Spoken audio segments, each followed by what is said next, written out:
রাস্তায় দাঁড়িয়েছিলাম গাড়ির জন্য। প্রচন্ড পরিমাণের রোদ। এর মাঝেই হঠাৎ পাশ থেকে একজন ডাক দিল, আম্মা, দুপুরে কিছু খাই নেই, খাওয়ার লেগে একটু টাকা দিবেন? ব্যাগে আছে মাত্র ৫০০ টাকা। এই ৫০০ টাকা দিয়ে আরো ২ দিন চলাফেরা করতে হবে। যাই হোক, লোকটাকে দেখে অনেক কষ্ট লাগলো। মায়া হইল লোকটার প্রতি, যে এই বুড়া বয়সে এখনো পর্যন্ত এরকম ভিক্ষা করে খায়। এই জন্য বললাম, চলেন চাচা, আপনাকে নিয়ে একটা হোটেলে যাই, হোটেলে গিয়ে কিছু খাওয়া দাওয়া করি। লোকটাও সুন্দর রাজি হয়ে গেল। একদম মোটামুটি মানের একটা হোটেলে চলে গেলাম দুইজনে খাওয়ার জন্য। যদিও আমি তেমন কিছু খাবো না, লোকটাকে খাওয়ানোর উদ্দেশ্য আমার মূলত। গিয়েই হচ্ছে একটা মুরগির মাংস, ভাত এবং ডাল অর্ডার করে দিলাম। জানি এটা মোটামুটি ৩০০ টাকার মধ্যে হয়ে যাবে, বাকি যে ২০০ টাকা থাকবে ওইটা দিয়ে আমি একদিন চলতে পারবো।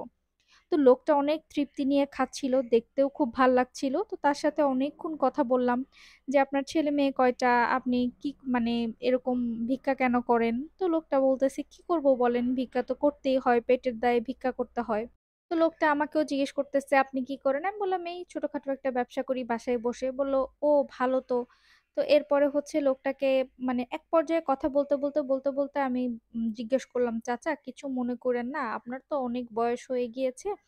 তো এই বয়সে আপনি কেন এখনো ভিক্ষা করছেন? আপনি বলতেছেন আপনার এতগুলি ছেলে মেয়ে, কোনো ছেলে মেয়ে কি আপনাকে খাবার-দাবার দেয় না? তখন লোকটা একদম আমার কাছাকাছি এসে বলল, আম্মা, আপনার একটা কথা কই, কিছু মনে কইরেন না। আমার ৩ টা বউ আছে বুঝছেন? ৩ টা বউয়ের ঢাকা শহরে ৩ টা বাড়ি আছে। আমার যে ছোট বউটা আছে, ছোট বউটার বাড়িটা এখনো কমপ্লিট করতে পারিনি পুরাপুরি। এর লিগে এখনো পর্যন্ত আমি ভিক্ষা করি। আমি তো ভাই ব্যাটার কথা শুইনা হাসবো না কানবো আমি কিছুই বুঝতে পারলাম না। এরপরে আমার আর সাহস হইল না যে এই ব্যাটার ছেলে-মেয়েগুলি কোথায় পড়ালেখা করে জানতে। আমি ভাই এত কষ্ট কইরাও আমি একটা বাড়ি আজকে পর্যন্ত করতে পারলাম না। একটা বাড়ি কেন, একটা ফ্ল্যাটও করতে পারলাম না।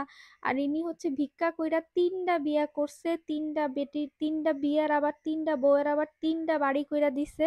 আবার একটা বাড়ি নাকি ইনকমপ্লিট, সেইটা কাজ করার জন্য বেটায় এখনো পর্যন্ত ভিক্ষা করতেছে। ভাই চিন্তা করতেছি সবকিছু ছাইড়া বাইড়া দিয়ে এখন থেকে ভিক্ষা করা স্টার্ট করুম।